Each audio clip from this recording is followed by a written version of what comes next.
What's up, you guys? Welcome back to this week's One Piece chapter review. And in this week's video, we're going to be talking about One Piece chapters 956 and 957. I'm a bit late for uploading a video on it, so I'm just going to mash both of these videos into one. So for starters, in 956, we have news being circulated throughout the world about Sabo, and judging from a lot of people's reactions, it is not good. We have Dragon looking worried, saying that they need to confirm the information. We have Blackbeard saying that they need to start setting sail so they can get something or someone before the Marines do. We have Kobe and X Drake talking about Big Mom and Kaido's alliance. And basically, we are learning about this secret group called Sword and how X Drake is the leader of Sword. And we have Luffy and his crew preparing for Wano and all this other stuff. A lot of things are going on here. We also have the newspaper dude taking out a Cypher Pole agent that infiltrated his processing place, his headquarters. And let's just start with Sabo first. Obviously, whatever the news is, it is disturbing, judging from Dragon's reaction, judging from all of the people back where Luffy, Sabo, and Ace grew up. All of them seem kind of worried. All of them saying that some type of sick joke for him to be considered dead for so long, only to be alive, and then to have this news come out. So whatever it is, Sabo's in really bad shape. But I don't think he's dead. I think what happened is they failed to liberate Bartholomew Kuma from Reverie. And I'm going to assume that the rescue attempt went down like Ivankov's interaction with Bartholomew Kuma, where she tried to communicate to him, tried to get him to recognize her as a friend. And Bartholomew Kuma just kept on attacking and attacking and attacking. And I assume this mixed with Fujitora and Green Bull and the other forces at Reverie was just a little bit too much for the Revolutionary Army to take on. And Sabo being the second strongest person in the Revolutionary Army, I think the world government wanted to advertise it, I guess. They wanted to advertise, hey, we took down the second strongest man in the Revolutionary Army. What now?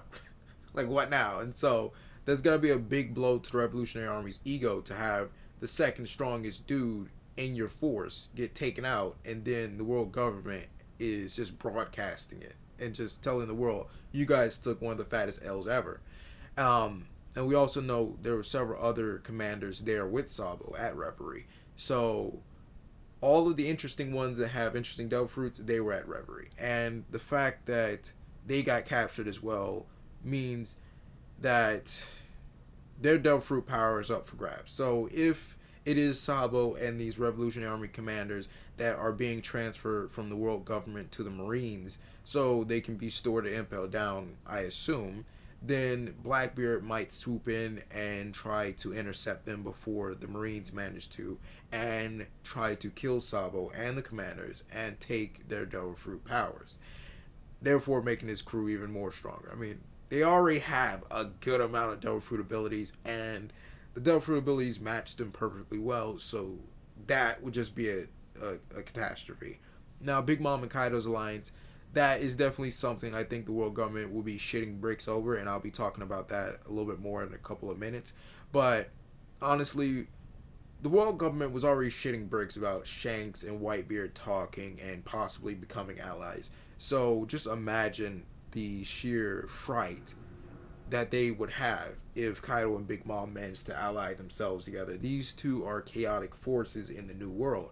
You have Big Mom, who does whatever she wants and gets whatever she wants. And you have Kaido, who is pretty much a force of nature in himself, in that he is uncompromising. He is this drunken calamity, I suppose, that if he even crosses your path, you're just going to be decimated. And we saw Eustace, we saw Scratchman of Pooh, we saw Basil Hawkins all face that.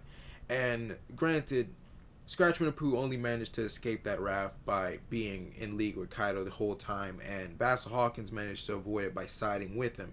But Eustace has gotten completely decimated.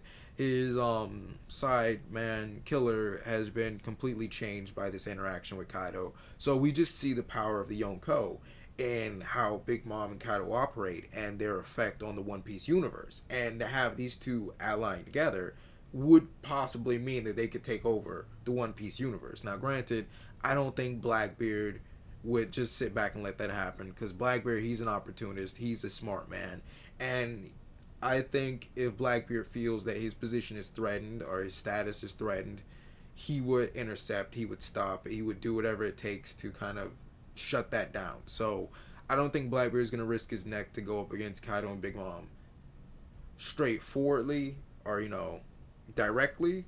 But I think if there was a weakness or a crack in the alliance, or if there was an opportunity where he feels he could take out one or both of them, he would take advantage of that. Now, moving on to another thing that happened in 956, I think. Zoro gets the sword Enma. So everybody's been on Zoro's ass about giving back the sword that, giving back the sword Shisui. And I think he has earned it fair and square. He has beat Ryuma, and even though the rest of Wano doesn't know that Ryuma's corpse was stolen or he became a zombie in Gekko Mori's army, we know.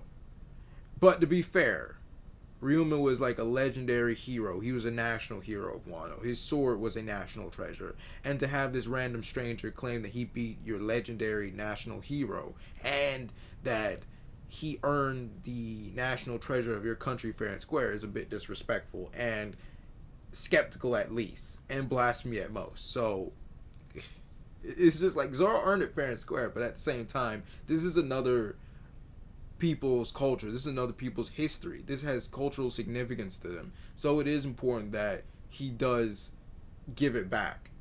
And we see that he does get something very good in exchange. He gets Enma, the sword that actually wounded Kaido, the sword that Kazuki Oden himself used to wound Kaido. And we see that this sword draws out the user's haki. It draws out the user's life force to enhance the cuts even more devastatingly.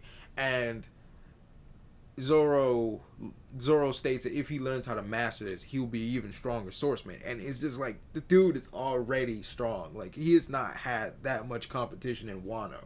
Alright? Kiyoshiro has been the only person that seems to be on par or keep up with Zoro as terms as fighting. We saw a killer in the form of Kamazo, the killer clown or whatever, get steamrolled. We saw Gyukimaru or Onimaru get steamrolled. So it's just like Zoro is not facing any decent matches so far. And I would like to see him fight Kiyoshiro. And I just feel like giving him Enma, the sword that wounded Kaido, the sword that drastically enhanced is your cuts using haki, is a bit more overpowered. You're just throwing even more power at a dude that is already powerful.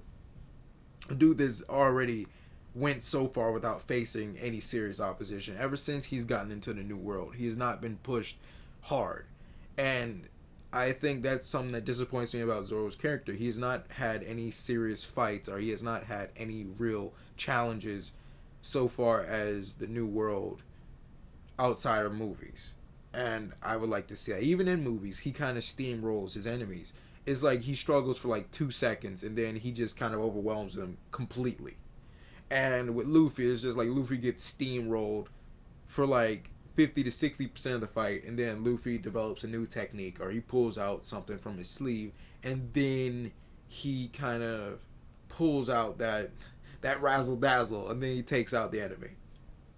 But moving on to chapter 957, we have the Marines currently talking about the situation that's going on and the abolishment of the Shichibukai that happened in chapter 956. And we have them talking about the Yonko and their bounties, and we see that Blackbeard has only had a bounty of 2.2 million, 2.4 million.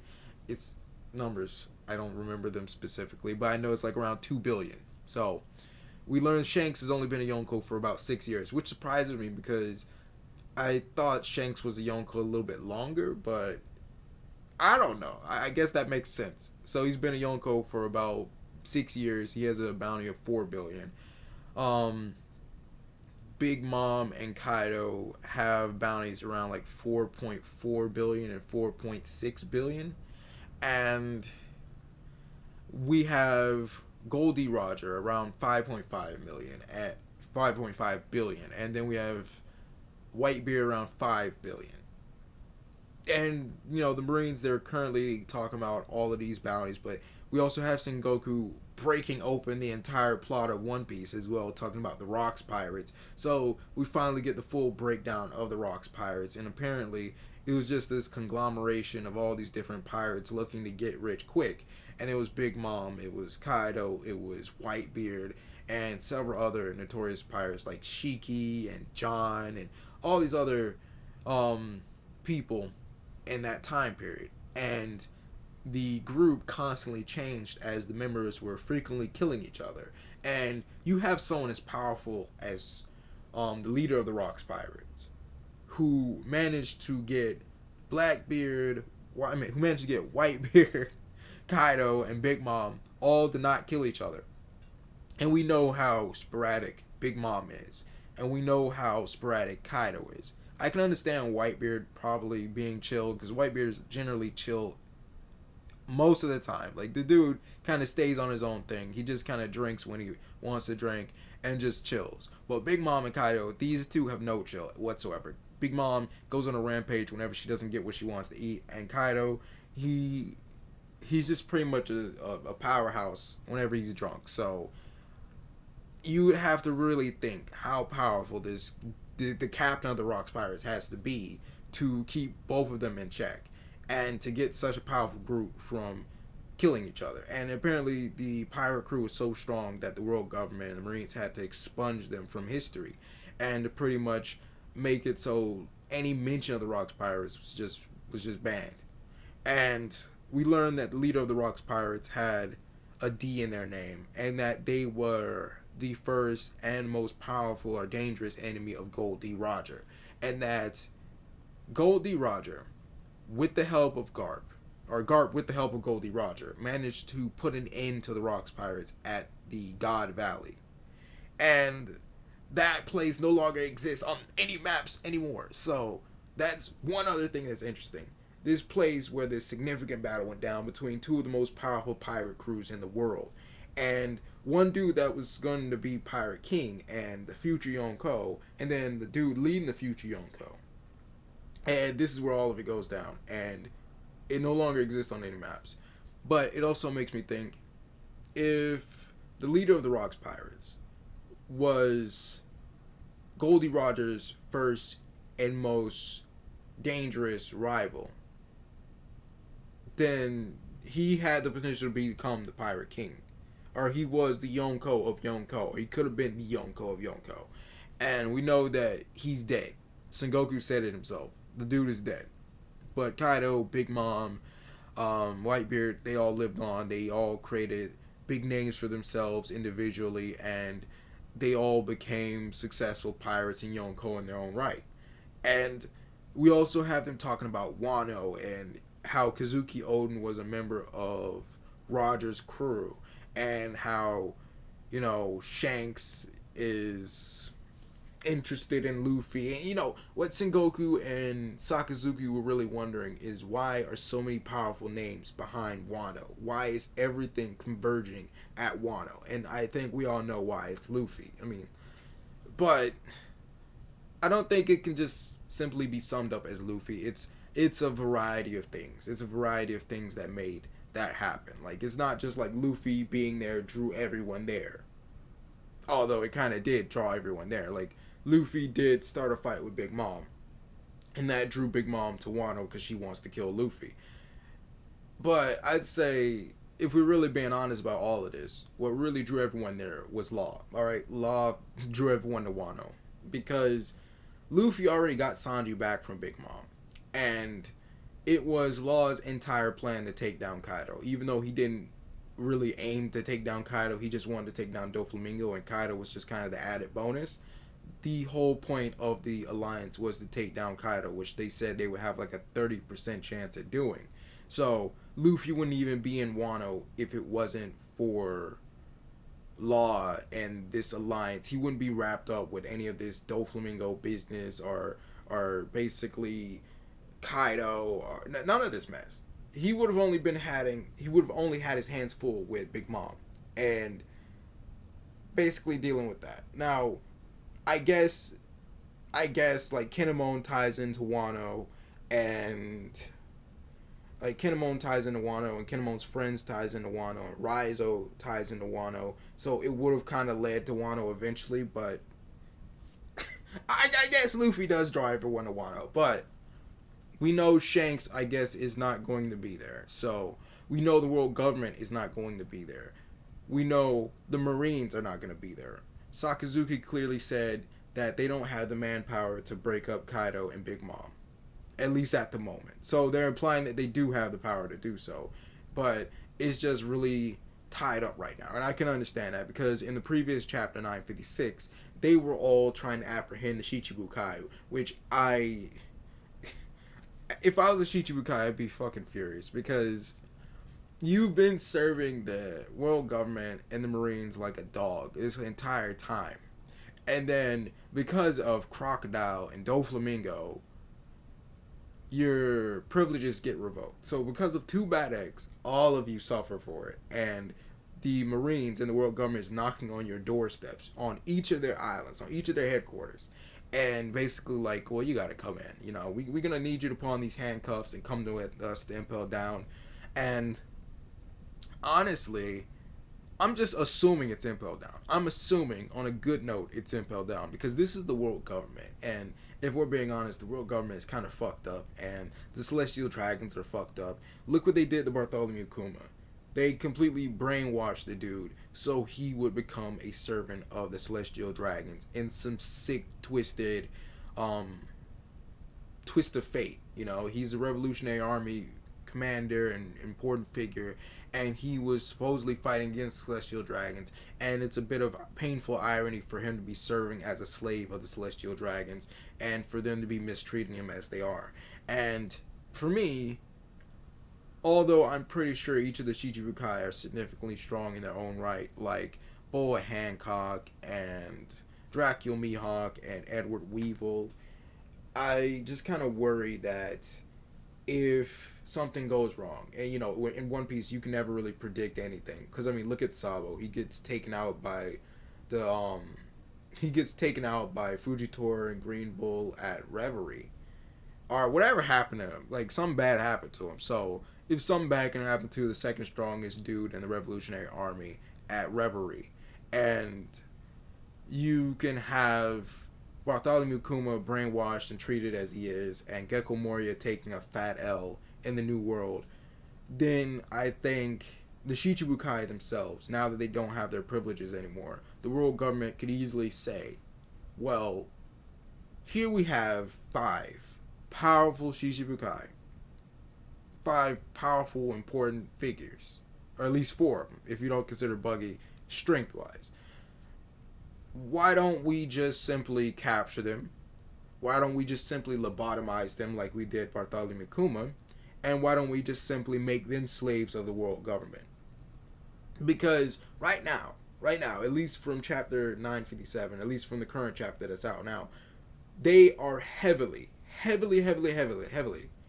basing all of their bets on this SSG group, this scientific program that they have that will be replacing the Shichibukai. And I don't know what the hell it is. I don't know if it's just going to be a bunch of gigantic damn robots or mecha suits or whatever they have going on, or super soldiers, but they are hedging their entire bet on this. They're hedging that this group, this program, this project will be more powerful than the Shichibukai, and that it will bring balance, and it will tip the balance in the Marines and the world government's favor. That's scary. That's scary. And you know, the world government is shown to be so fucked up mentally and psychologically and morally that I didn't put it past them to just capture the Shichibukai, experiment on them, to, you know, get Doflamingo from Impel down and lobotomize him and just use them as tools. Just absolute tools.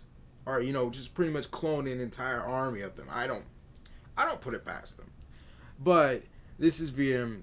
I didn't completely cover everything from both chapters, and I know there's probably a new chapter out, but I just wanted to catch up on these videos, and I wanted to test my recording because I have recently been having problems recording. Like, it would be really choppy. There would be video, audio lag, and I just wanted to give this a test run, and if it works out, I'm going to upload it.